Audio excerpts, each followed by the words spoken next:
बिस्मिल्लाहिर्रहमानिर्रहीम, अस्सलाम वालेकुम। इस वक्त बहुत बड़ी खबर आ रही है गज़ा से सामने और एक डील की तरफ जा रहा है ये मामला।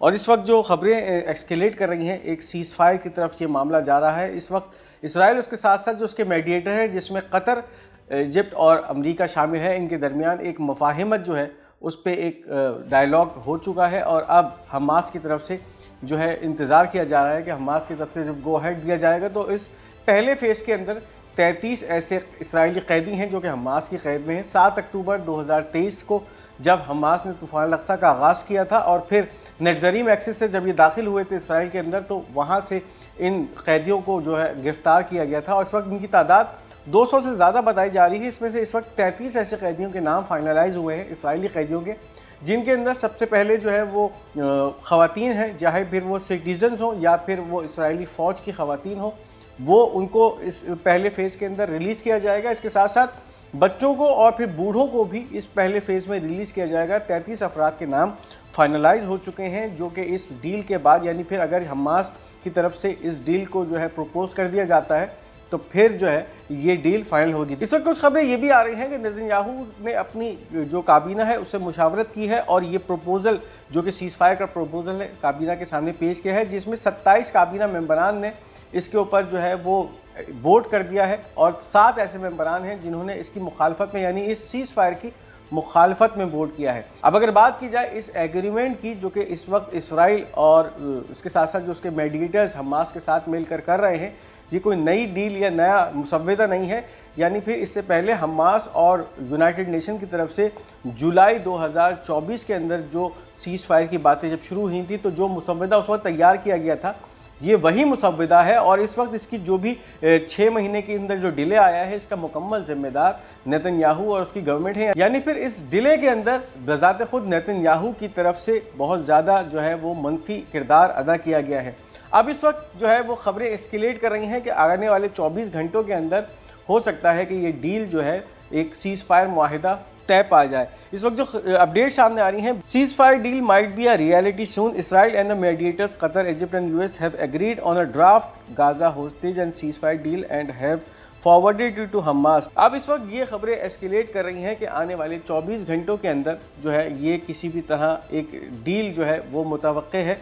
और इस डील के बाद पहला जो फेज़ होगा इसके अंदर ऐसे इसराइल के 33 कैदी होंगे जिनको हमास की तरफ से रिलीज़ किया जाएगा। लेकिन इस वक्त इन बातों का इजहार इसराइल की तरफ से नहीं आ रहा सामने कि इस डील के बदले में इसराइल की जो जेलों में फ़लस्तीनी बेगुनाह मौजूद हैं उनको रिहा किया जाएगा। इसराइली डिटेंशन सेंटर्स में मौजूद हैं और बहुत कशमकशी की ज़िंदगी गुजार रहे हैं। और इस वक्त ये तमाम वो कैदी हैं फ़लस्तीनी जिनमें बच्चे, ख़वातीन, बूढ़े, बुज़ुर्ग सब शामिल हैं और ये बेगुनाह इसराइल की जेलों में कैद हैं। इनका जो है इनखला होगा या इनकी आज़ादी इन इसराइली जेलों या डिटेंशन सेंटर से होगी या नहीं।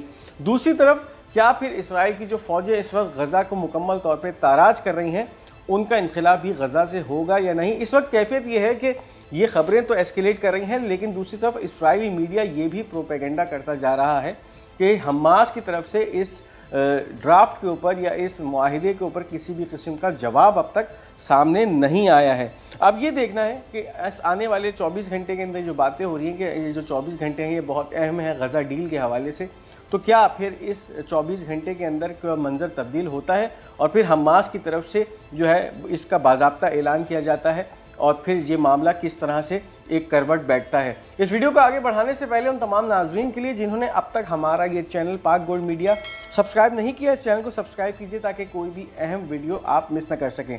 अब इसके साथ साथ बात करते चलें, इस वक्त जो हमास के स्पोक्स पर्सन समझे जाते हैं अबू उबैदा, उनकी तरफ से भी एक बयान शाया हुआ है, लेकिन ये बयान इस वक्त रेजिस्टेंस के हवाले से शाया किया गया है। The military spokesman for the Qassam brigade Abu Ubaida, the enemy will be defeated and will be driven back from the northern Gaza Strip, dragging its tail in shame without being able to break the back of the resistance। अब ये इजहार है इस बात की तरफ भी कि कोई ऐसी पॉसिबल डील है जो कि अब होने वाली है हमास के दरमियान, हमास के फैक्शंस के दरमियान, उसके साथ साथ इसराइल और जो उसके मीडिएटर हैं, यानी फिर कतर, इजिप्ट और अमेरिका जो है जो मुफाहिमत कर रहे हैं इस डील के अंदर, उनके दरमियान। और फिर इसका इजहार इस वक्त अबू उबैदा की तरफ से ये किया जा रहा है कि जो दुश्मन है यानी इसराइल है वो शिकस्त खोरदा होकर जो है वो निकलेगा इस मशरक़ी इलाके से यानी मशरक़ी गज़ा से वो शिकस्त हासिल करके निकलेगा और अपनी दुम दबा के यहाँ से निकलेगा। और इसके साथ साथ ये भी बताया जा रहा है इस बयान के अंदर कि इस वक्त इसराइल जितनी भी कोशिशें कर रहा है कि किसी भी तरह से रेजिस्टेंस को या मुकावमत को जो है वो कमज़ोर किया जाए गज़ा के अंदर, इसराइल का ये ख्वाब शर्मिंदा ताबीर ही रहेगा, यानी फिर वो जो मकसद लेकर दाखिल हुए थे गज़ा के अंदर वो कभी भी पूरा नहीं हो सकेगा और वो कभी भी हमास की ताकत को या हमास के रेजिस्टेंस को कम नहीं कर सकेंगे, उसकी कमर नहीं तोड़ सकेंगे। तो ये एक अहमियत का हामिल बयान है जो कि इस सीज़ फायर के ही हवाले से अबू उबैदा का या अल-क़स्साम ब्रिगेड के स्पोक्समैन का सामने आया है। अब बात करते चले अगर कैलिफोर्निया की आग के हवाले से, तो इस वक्त बहुत सारी कॉन्स्पिरेसी थ्योरीज तो गर्दिश कर रही हैं कि ये आग कैसे लगी, क्यों लगी, इसका मकसद क्या था। लेकिन इस वक्त जो सबसे अहम अवामिल हैं इस आग के कि ये आग किस तरह से भड़की थी, इस हवाले से अब तक कोई भी अहम बात या अहम सबूत सामने नहीं आ चुका है। इस वक्त कैलिफोर्नियन अथॉरिटीज़ की तरफ से इस आग के आगाज़ के हवाले से कुछ अपडेट सामने आ रही हैं। Californian authorities blame new Year's eve fireworks for causing the Palisade fire that devastated Los Angeles.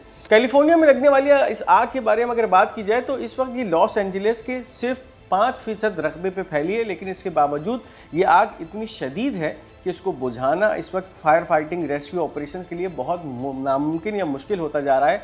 और इस वक्त खबरें ये भी आ रही हैं कि जो सेंट एना नामी हवाई तूफ़ान आया था उसकी जो अब रफ्तार है या उसका एक नया स्पेल है वो आने वाला है, जिसकी वजह से इन आग की फैलाव में भी जो है इजाफा होगा। इसके साथ साथ इसको बुझाने की जो तगदो है उसके अंदर भी मुश्किलात का सामना करना पड़ सकता है। इस वक्त ये खबरें आ रही हैं कि ये जो सेंट एना नामी हवाई तूफ़ान है इसकी जो रफ्तार होगी वो 70 मील फ़ी घंटा या 178 किलोमीटर फ़ी घंटा की रफ्तार तक जो है ये हवाएं भी चलेंगी। और फिर इसके बाद जो आग बुझ चुकी थी उनकी चिंगारियां भी भड़कने का जो है ख़दशा है। और फिर जिन इलाकों में ये आग अब तक नहीं पहुंची है वहां तक भी इसके पहुंचने के और ज़्यादा रकबे पे फैलने का खदशा है। इस वक्त कैलिफोर्नियन हुकाम की तरफ से ये दावे किए जा रहे हैं कि नए साल की खुशी में जो आतिशबाजी हुई थी उसके नतीजे में ये आग लगी है, यानी फिर उस आतिशबाजी के सामान या उस मवाद के अंदर ये आग लगी थी, जिसके बाद इस आग ने इतना जो है वो फैलाव किया और इस वक्त लॉस एंजलिस के अंदर एक बड़ी तबाही मचाई है।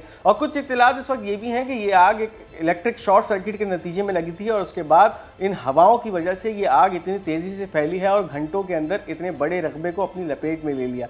इस वक्त ये सारे मफरूज़े कहे जा सकते हैं, लेकिन इसके अंदर अगर मुशाहिदा किया जाए तो ये मुख्तलिफ़ जगहों पर इस तरह इस आग का लगना कि एक आग लगी है, उसके बाद 10 किलोमीटर दूर एक आग लगी, 5 किलोमीटर दूर एक आग लगी, बीच के रकबों के अंदर आग ने किसी किस्म का नुकसान नहीं पहुंचाया और मुख्तलिफ जगहों पे अलग अलग आग लगी हैं। 6 जगहों पे जो आग लगी थी इनमें से 4 जगहों की आग तो बुझाई जा चुकी हैं, लेकिन जो 2 इलाके हैं, एक पैसिफिक पैलिसेड्स और उसके साथ साथ जो ईटॉन के इलाके हैं, ये अभी भी भड़क रहे हैं और एक बड़ा रकबा है। यानी फिर अगर बात की जाए ईटॉन की तो तकरीबन 14,500 एकड़ के ऊपर ये आग अब तक फैल चुकी है और अगर पैसिफिक पैलिसेड की बात की जाए तो वहाँ तकरीबन 22,000 एकड़ के रकबे को ये आग जो है वो अब तक तबाह कर चुकी है। तो कुछ इस वक्त कॉन्स्पिरेसी थ्योरीज ये भी हैं कि इस आग के ताने बाने एल्यूमिनेटी से मिलते हैं, यानी फिर ये आग जानबूझ के लगाई गई है और इसका मकसद शैतानी क़ुव्वतों को जो है वो राज़ी करना है। और इस हवाले से भी बहुत सारे मीडिया आउटलेट्स पे ये खबरें